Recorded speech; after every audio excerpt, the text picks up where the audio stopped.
Welcome viewers, আবারও চলে এসেছি তোমাদের প্রিয় চ্যানেল দ্য সেলফ এডুকেশনের নতুন একটি ভিডিওতে। আজকের এই ভিডিওতে বিজ্ঞান বিষয়ক যে আলোচনা, সেটি আজকে এই পর্বে আলোচনা করব।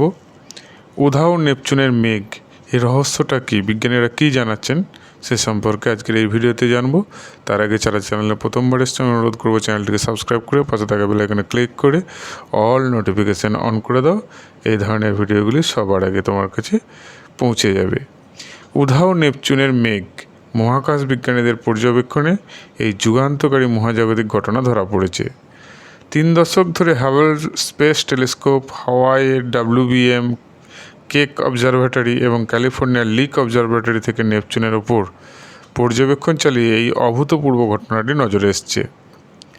নেপচুনের যে মেঘলা আবহাওয়া সৌর কার্যকলাপ দ্বারা প্রভাবিত বলেই মনে করা হচ্ছে।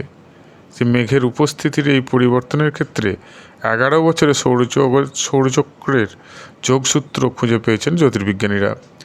নেপচুন হলো আমাদের সৌরজগতের সবচেয়ে দূরের গ্রহ। পৃথিবী সূর্যলোকের মাত্র 0.1% গ্রহণ করে এই গ্রহ। তবে নেপচুনের মেঘলা আবহাওয়া তার নিজস্ব 4টি ঋতুর, অর্থাৎ যাদের স্থায়িত্ব প্রায় 40 বছর করে, পরিবর্তে সৌরক্রিয়াপের দ্বারাই প্রভাবিত হয়। দেখা গিয়েছে বর্তমানে নেপচুনের মেঘের উপস্থিতি অত্যন্ত কম। সামান্য কিছু মেঘ রয়েছে এর দক্ষিণ অংশে, দক্ষিণ মেরুর দিকে। এই ঘটনার রহস্য উদ্ঘাটনের জন্য কাজ করে চলেছেন বিজ্ঞানীরা। পরবর্তীতে এই ঘটনা সম্পর্কে যদি আপডেট আসে তাহলে আবার পরবর্তী ভিডিওতে জানাবো। নেপচুন সৌরজগতের 8ম গ্রহ এবং সূর্য থেকে সবচেয়ে দূরবর্তী গ্রহ, যা রোমান সমুদ্র দেবতা নেপচুনের নামে নামাঙ্কিত হয়েছে।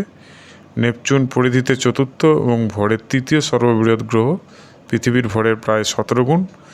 গ্রহটি প্রতি 164.8 বছরে একবার, অর্থাৎ 3030 AU মিলিয়ন কিমি, 2.8 বিলিয়ন মাইল দূরত্বে সূর্যকে প্রদক্ষিণ করে।